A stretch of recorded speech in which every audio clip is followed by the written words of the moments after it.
Good afternoon, Mr. Stevenson. Good afternoon on your side. We're still here in the morning. Welcome back to Radio Irava, and thank you so much for your time. Good morning to you in Canada and good afternoon here in Scotland. Exactly. Mr. Stevenson, this discussion is about the uprising in Iran that started in Tehran Bazaar on December 28, 2025, just a few days before the new year, but has escalated, as you know, into a nationwide protest. For the first question, I want to know, in your opinion, what distinguishes the 2026, I'm going to call it 2026 because we just had a few days in December, uprising from the past uprisings in Iran? I mean, what are the important elements of this uprising? Yeah, this is totally different. This is no longer part of a cycle of protests that we've seen in the past. This is a total uprising across virtually every city and every province in the whole of Iran. Previous nationwide protests have involved things like the sudden increase in fuel prices. People took to the streets, truck drivers and others, or the 2022, the murder of Masa Amini in custody of the police, which caused people to take to the streets objecting about the repression of women, the Women Life Freedom or Resistance Life Freedom movement. This time, everyone is involved. It started, as you said, in the bazaar. Very unusual in the past for the bazaris to take part in a protest. Then it involved students, pensioners, retired people, doctors, nurses, everybody took part because the country now is fed up with the mullahs. It's fed up with repression. It's fed up with tyranny. And people took to the streets in protest. The real has collapsed now to, it was 100 reals to the dollar at the time of the revolution in 1979. It's now millions of reals to the dollar. You need a wheelbarrow to fill with paper currency to buy a loaf of bread. So the people are now impoverished. Many of the people are struggling to feed themselves and their families. And, you cannot sustain a country which has wasted money funding Hamas, Hezbollah, the Houthis, and inspiring conflict in its neighbors in the Middle East and exporting terrorism worldwide. The people see all that money being wasted. They're fed up with it. This time they were calling not for reform, they were calling for regime overthrow. Exactly. And these points that you made are beside the political oppression that is going on in Iran. So it's an added repression on the people, and they were, as you said, we are fed up. Mr. Stevenson, we hear a lot of concerns, just concerns about the heads of different countries.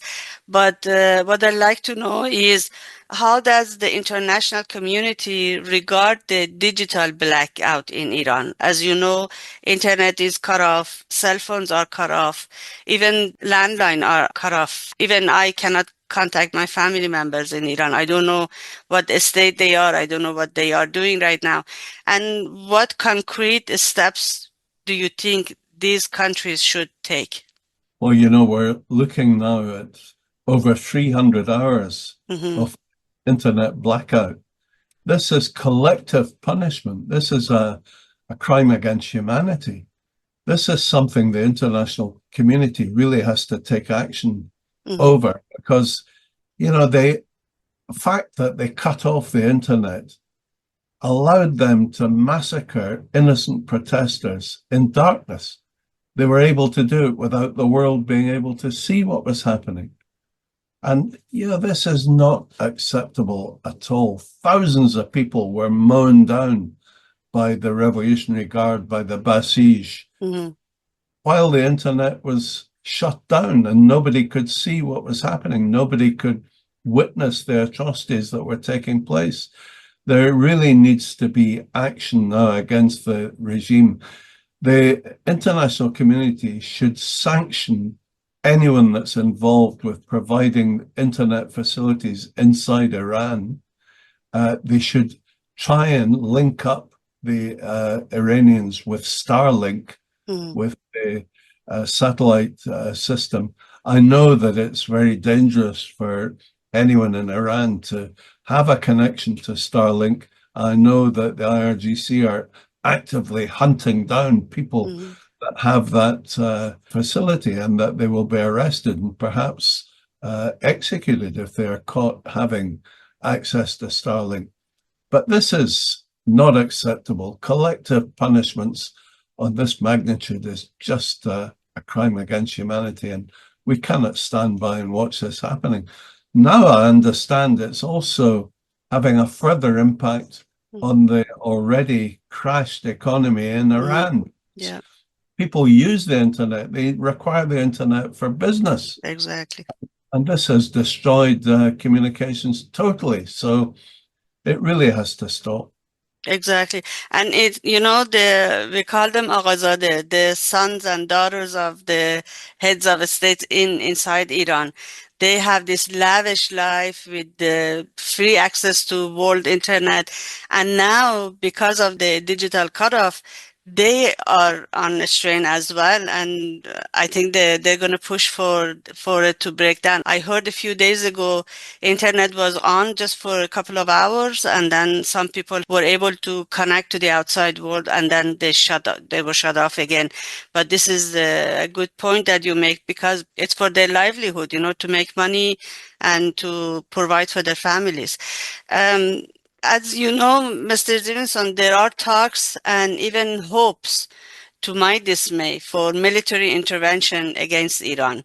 Is there any chance of military intervention by President Trump, or even Israel for that matter, against the Iranian regime? Also, I want to know, because NCRI, National Council of Resistance of Iran, has said times after time that it is against military intervention against my country, Iran. Why is NCRI is against elimination of Khamenei if it comes to that? Because the NCRI and Mrs. Mariam Rajavi, the president-elect of Mhm, the National Council of Resistance of Iran, they have always said, we want the people of Iran to run their own affairs. mhm, It is up to the people of Iran to overthrow this tyrannical regime and to replace it with a demonstrably democratic regime. mhm, And indeed, Mrs. Rajavi and the NCRI have for many years been ready to take on that role on an interim basis until the constitution can be rewritten. And Mrs. Rajavi's 10-point plan that would reintroduce democracy, freedom of expression, gender equality, an end to the nuclear threat, an end to torture and executions.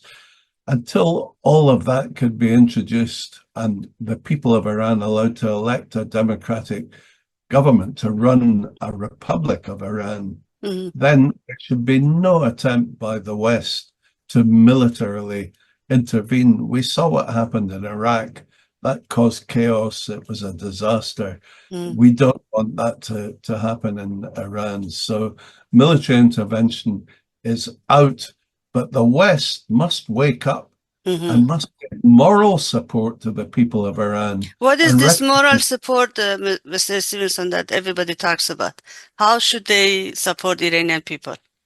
Well, instead of literally closing their eyes to the murderous butchering of thousands of people in the uprising recently, and suddenly, saying a few pathetic words of condolence Mm, and condemnation of the cruelty of the Ayatollah and the mullahs regime, they should actually say, we support the people of Iran. mhm, We support their right to overthrow this tyrannical regime. But they never say that. mhm, They should say, we will blacklist the IRGC. mhm, Europe and the UK have refused to do that. They give pathetic excuses why they say they can't blacklist or prescribe an organization that is part of the state of the Islamic Republic. Well, America has done it, Canada has done it, Australia has done it. There have Exactly. been no repercussions. Why can't Europe and the UK do it? It's cowardice.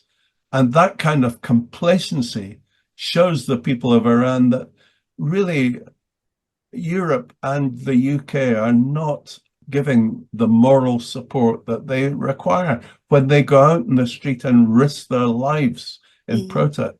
Mhm. Thousands of people have been killed already, but because we don't have connection to Iran right now, it's really hard and very little news comes out of Iran to find out what is actually going on the ground.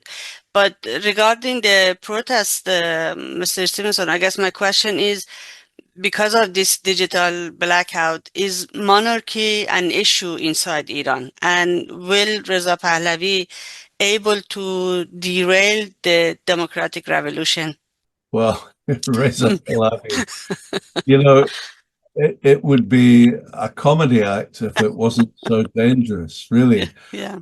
I mean, he has lived in exile since before the revolution. He was Mm, in America as a student before his father, the despised Shah, mm, fled in the 1979 revolution.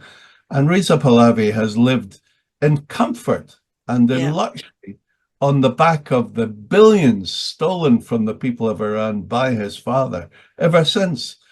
And every now and again, when he thinks there is the sniff of the possibility of the overthrow of the regime, when he sees millions of people taking to the streets, he suddenly pops up Mm, from his luxurious homes and he suddenly takes to the television and says, I am waiting as the future king to come back and take the peacock throne. And it's just utter nonsense. He has no backing inside Iran. He has no backing women's groups. He's mm, no trade union groups backing him. He is, I've said in many articles, he is the naked emperor. He is the mm, emperor with no clothes. And he is fooling the people of Iran and fooling the world that he has anything to offer. In the most recent uprising, he, of course, inevitably popped up again mm, 3 days after people had taken to the streets in their millions mm, and were being shot down already by the IRGC. Suddenly, Reza Pahlavi is on television in the West calling on the people of Iran to take to the streets. I yeah. mean, already on the streets. From the luxury of his security in America, it's Mm. quite okay for him to call for people to shed their blood when he has no intention of doing it. But in He, an interview, he said he never called people to come out. So I he's know. a liar as well. He said, come out on the streets at 8 o'clock tonight. Yeah. He also, by the way, in an interview in France last year, Mm, he said, I'm in contact with many members of the IRGC, with the that's right. Revolution Guards, Mm, because I will require them to maintain order mm, after we overthrow the mullahs.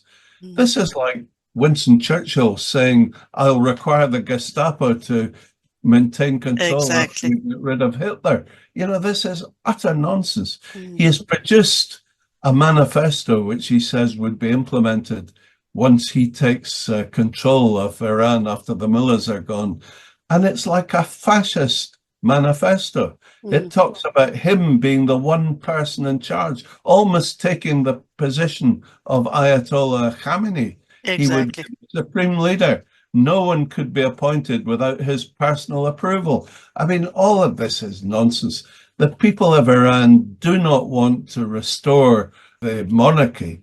They were chanting on the streets during the recent protests, no to the turban, no to the crown. They were Mm, saying, death to Khamenei and death to the Shah. So they have no desire to see the old monarchy restored. They want mm, a future, not a past. mm. But his role has been really destructive regarding uprising is Iran. As you said, every time people come out on the street and start protesting, he appears on TVs in front of cameras and orders people what to do or what not to do.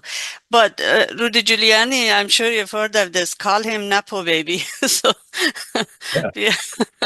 I know you pointed out a few personality of Reza Pahlavi, but explain to us, is it himself, Mr. Stevenson, that has the desire to take power, or is it the outside force that make him go on this path? I just want to know if it's himself or somebody else.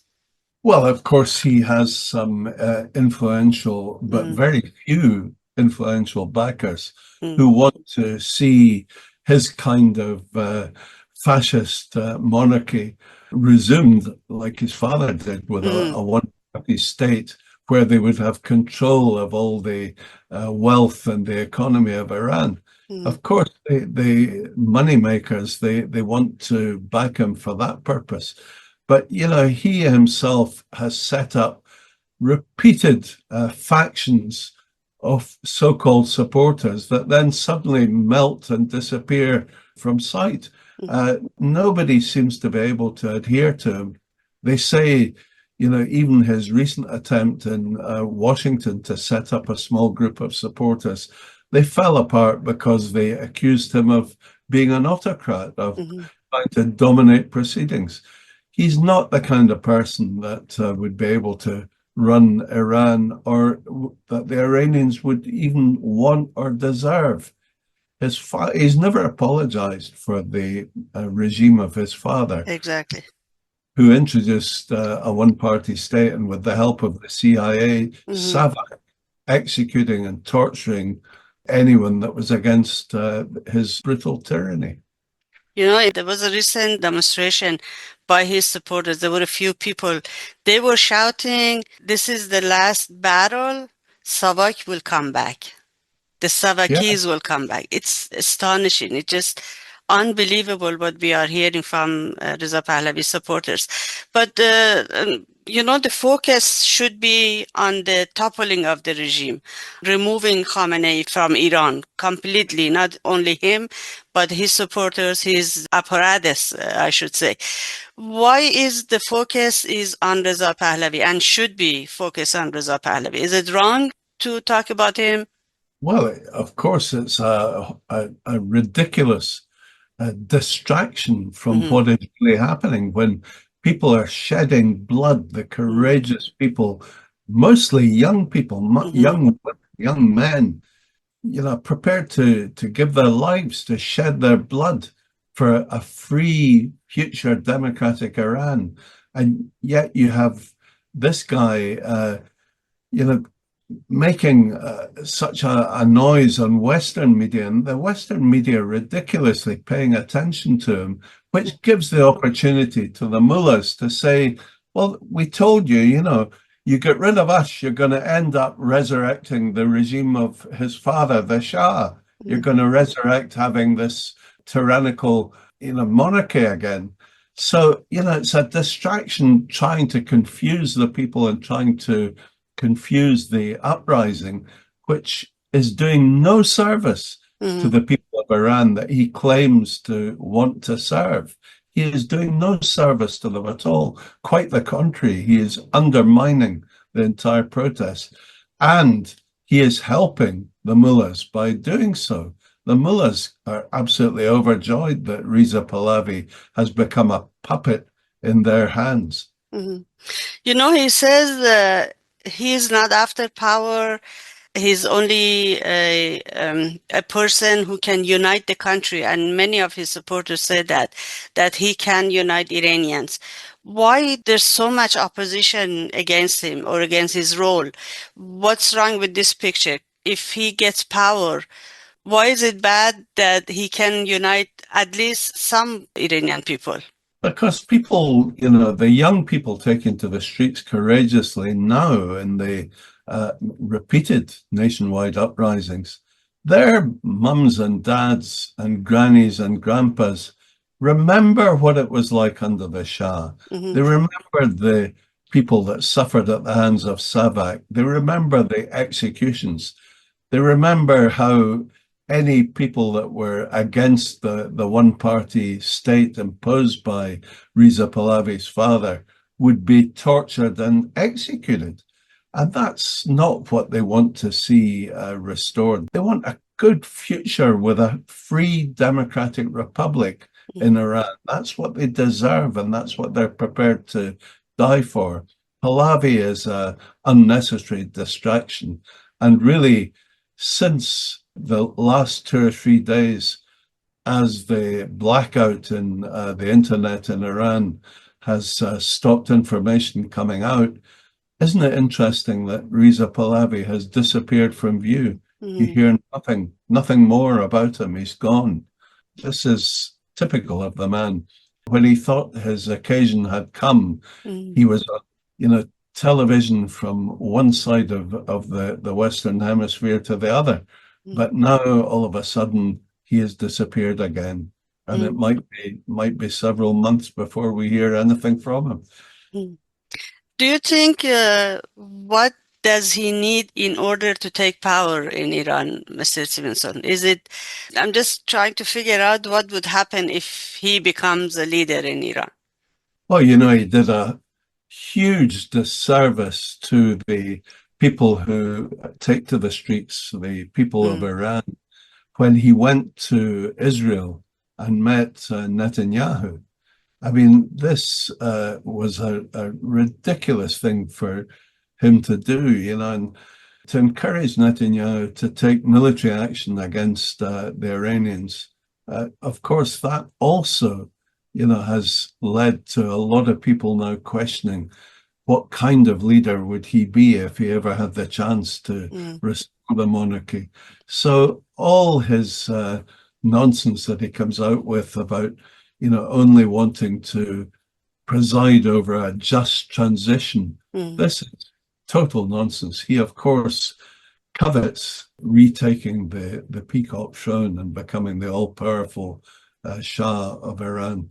And the people just do not want that. He will never accept it. And as you mentioned, people remember his father, people remember his grandfather, the atrocities that he bestowed upon the Iranian people. In the first week of this demonstration for 2026, for 1 week, the first week, Kurds didn't participate, Baluchis didn't participate, Lori people didn't participate. It was just, I understand why they didn't, but his role, because he came in and he stood and said, okay, I am the leader, people have called for my leadership. They said, no way, if he's going to be the head of this demonstration, we're not going to be part of it. But now they are, because if they don't get involved, there's going to be a space for another to fill. You know what I mean? Yeah, because his father exercised a system of virtual genocide against the minorities Exactly. in Iran. And the Baluchis and the Arabs, they don't want to see that sort of situation revived. So, of course, that's why they came out on the streets, and that's why they were chanting, no to the crown, no to the turban. Exactly. And they were saying Pahlavi doesn't have any honor. They were called by Azari people. Azari people were among those people who didn't participate in the first week as well. Mr. Stevenson, what is your take on I'm sure you've heard of this physical attack on Iranians on the streets of London, in Canada, in Toronto, in Germany, in US by Reza Pahlavi's thugs? Even, myself at a demonstration in Brussels on one, when somebody in the crowd was obviously a Pahlavi supporter and physically struck one of the supporters of the NCRI who were there to hear me speaking and to hear other people speaking. Wow. Struck him on the head and he ended up in hospital. Oh my God. These are thugs. And for Iranians to attack fellow Iranians, that gives you surely a clear indication of what it would be like to have Reza Pahlavi back in charge with his friends from the IRGC and his friends from SAVAK taking control of security, so-called, they are thugs, and they are not what the people of Iran want. Exactly. We don't want him. We don't want any kind of repression. We want freedom. We want democracy. We want people to rule the country. Mr. Stevenson, thank you so much for taking the time for this issue. I appreciate it very much. And I hope and I know it in my heart that we will talk soon about Iran after she's freed. I hope we can have this next interview in Tehran, and I look very much forward to doing it with you, Nargis. I hope so too. Thank you so much. Thank you very much again.